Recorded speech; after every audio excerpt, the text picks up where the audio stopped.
अब ये question important है क्योंकि इसका जो आंसर है वो जो आंसर की में आया है वो गलत आया हुआ था। ठीक है। नमस्कार एवरीवन, मैं वर्तिका गुप्ता स्वागत करती हूँ अपने चैनल पे। तो आज हम हिंदी पेडागोजी के कुछ डिफिकल्ट क्वेश्चन को देखेंगे और इस शिफ्ट में कई सारे नए क्वेश्चन पूछे गए हैं जिनकी उम्मीद है कि इस बार भी पूछे जाएंगे। तो आपको सिर्फ क्वेश्चन को करना नहीं होता, उनको समझना होता है। ठीक है, क्योंकि उसके अदर ऑप्शंस को भी समझना बहुत ज़रूरी है। इसी तरह से मैंने पढ़ाई की थी और आप करेंगे तो आप कभी पहली बार में ही पास होगा। तो चलिए बिना टाइम वेस्ट करे क्वेश्चन शुरू करते हैं। लेकिन उससे पहले अगर आपने चैनल सब्सक्राइब नहीं किया है तो चैनल सब्सक्राइब कर दीजिएगा। और जो अदर जो वीडियोस हैं प्रीवियस ईयर की वो मैंने डिस्क्रिप्शन में डाल दिया है या फिर आपको आई लिंक पे मिल जाएगा, तो आप देख सकते हैं।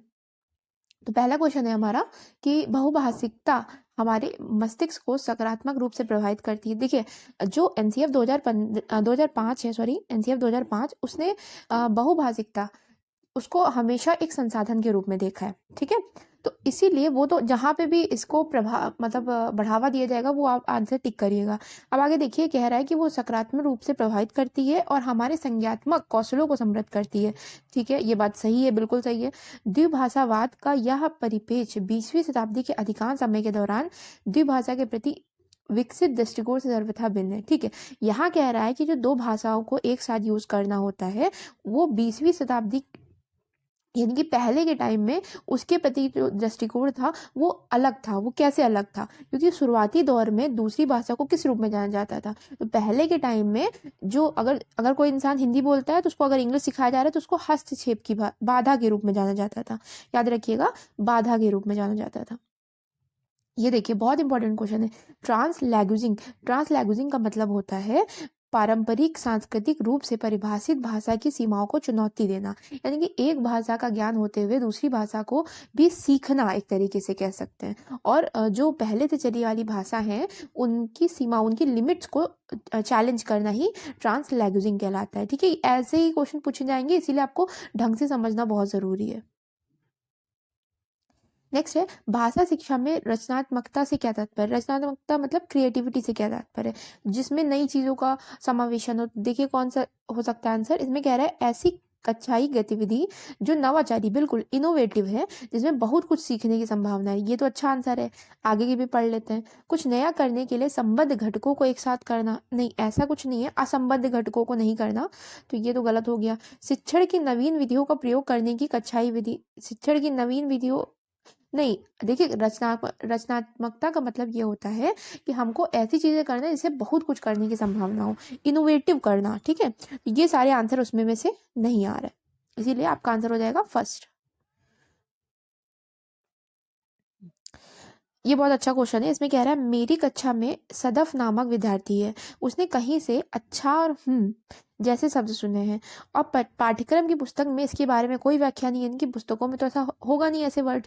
तो मुझे क्या करना चाहिए एज ए शिक्षक? मुझे क्या करना चाहिए?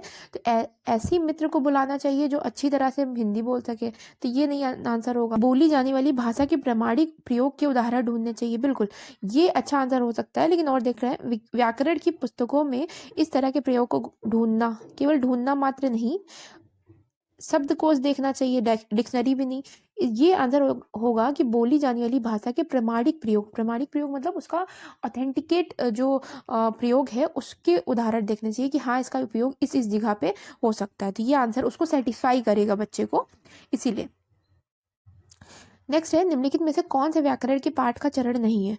अब व्याकरण के पाठ का चरण नहीं है, याद रखिएगा। तो अब इसी जगह पे आपके कई सारे क्वेश्चन क्लियर हो सकते हैं। जैसे मान लीजिए आपके शिफ्ट में क्वेश्चन आ गया कि व्याकरण के पाठ का चरण है, तो देखिए ड्रिल जिसमें भी आ जाएगा वो तो आंसर नहीं होगा। ठीक, तो इसका मतलब पहले के 3 तो सही है, इसका मतलब ये फोर्थ वाला गलत हुआ और हमसे गलत ही पूछा गया, तो आंसर हो जाएगा फोर्थ। लेकिन पहले देखिए, विद्यार्थी उस पठन सामग्री को पढ़ते हैं जिसमें लक्ष्य शब्द या उसकी आकृति होती है। बिल्कुल व्याकरण में ये चीज होती है। विद्यार्थी पठन सामग्री में लक्ष्य शब्द वाक्यांश चिन्हित होते हैं, तो वाक्यांश और शब्द तो चिन्हित होते ही है, ये भी सही है। अध्यापक व्याकरण के बिंदुओं के अभ्यास के लिए नियंत्रित और स्वच्छंद परिवेश, बिल्कुल। देखिए, नियंत्रित का मतलब ये नहीं होता कि उसको डांटना मारना, ये ऐसा वाला केस नहीं। नियंत्रित का मतलब होता है कि एक रेगुलर मैनर में बच्चे को सिखाना। ठीक है, तो ये 3 तो हमारे व्याकरण के चरण होते हैं। तो इन तीनों को भी याद रखना जरूरी है, क्योंकि हो सकता है आपकी शिफ्ट में आ जाए कि इनमें से कौन से व्याकरण का चरण है। नेक्स्ट क्वेश्चन है। अब देखिए ये सब एकदम नए क्वेश्चन आए हुए हैं कि निम्नलिखित में से कौन सी भाषा शिक्षा की अवधारणा नहीं है।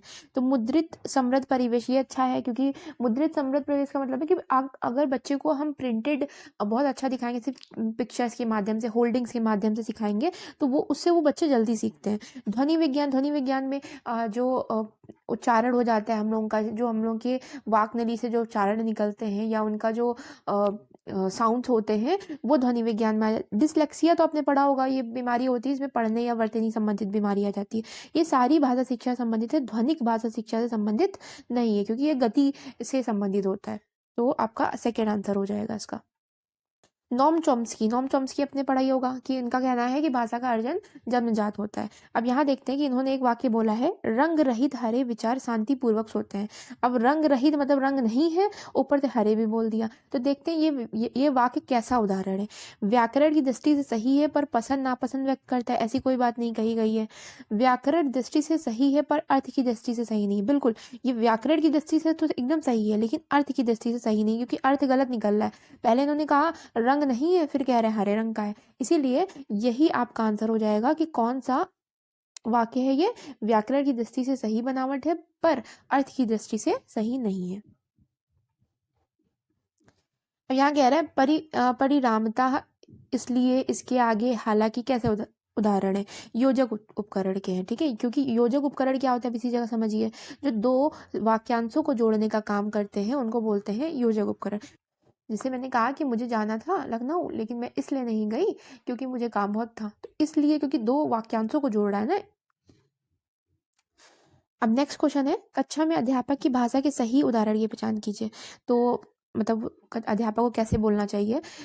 पहला पॉइंट है, तब बहुत से मिलकर बातचीत कर रहे थे खुशनुमा कक्षा। ये तो कोई बिल्कुल सेंस ही नहीं बन रहा है।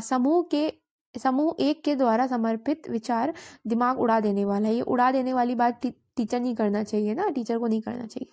नेक्स्ट है, बोलना बंद करो नहीं तो बाद में तुम पछताओगे। नहीं, पछताओ वाला केस भी नहीं बनेगा। आखिरी देखते हैं, कृपया समूहों में बैठिए, यह जो चित्र आपको दिखाया गया है इस पर अनुच्छेद लिखिए। बिल्कुल, ये एक अच्छी भाषा है शिक्षक द्वारा बोली जाने वाली। ये वॉश बैक, ये बहुत इंपॉर्टेंट है, याद रखिएगा, इस बार भी आपको ये क्वेश्चन मिलेगा। ठीक है, वॉश बैक शब्द संबंधित है किस प्रकार से।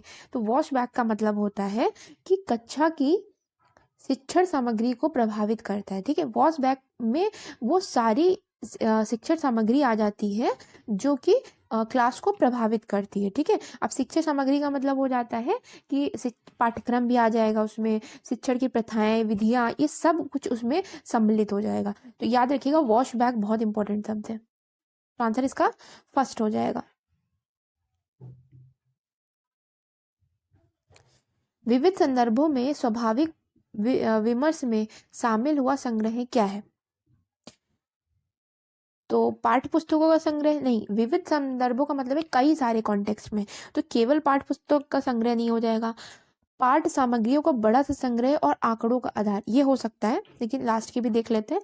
लेखों का विशाल संग्रह, केवल लेख में ही बहुत संदर्भ थोड़ी ना होते हैं, तो ये भी गलत हो गया।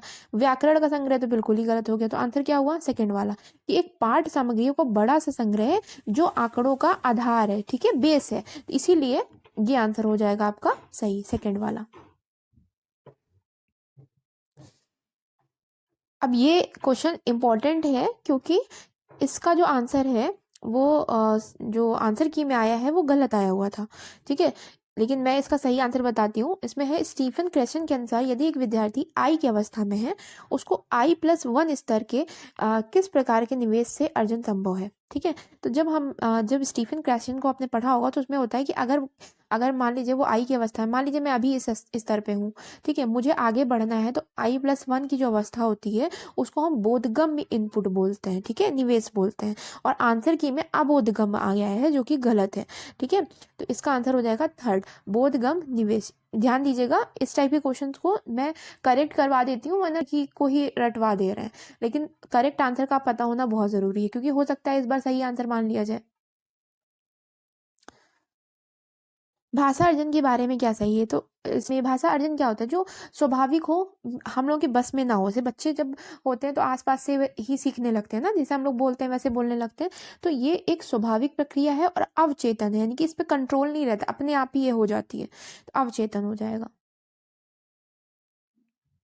भारत में अंग्रेजी की भाषा के संदर्भ में क्या सही है, तो अंग्रेजी की भाषा के संदर्भ में यह एक सहकार्यकारी भाषा है। अब यहाँ पे एक पॉइंट और क्लियर करती हूँ कि 8वीं अनुसूची में कितनी भाषाओं को रखा गया है, टोटल 22 भाषाओं को रखा गया है। ठीक है। अब लेकिन जो इंग्लिश है, इंग्लिश हमारी सहकार्यकारी भाषा है, क्योंकि हमारी कार्यकारी भाषा जो रखी गई है वो हिंदी रखी गई है, और उसके साथ में कौन सी रखी गई है, इंग्लिश रखी गई है, इसीलिए सेकेंड पॉइंट हो जाएगा। नेक्स्ट है माध्यमिक स्तर पर भाषा अधिगम में बोधगम्य निवेश क्या होता है। अभी जो बोधगम्य निवेश पढ़ा था आपने स्टीफन क्रैशन वाला, ये वही बोधगम्य निवेश है। इसमें क्या होता है, शिक्षार्थियों के स्तर से थोड़ा ऊंचे स्तर की प्रमाणिक पाठ्य सामग्री, यही आंसर हो जाएगा कि एक जैसे आई स्तर पे है उसको I+1 देना, एक बढ़ा करके देना, इसी को हम बोलते हैं बोधगम्य निवेश।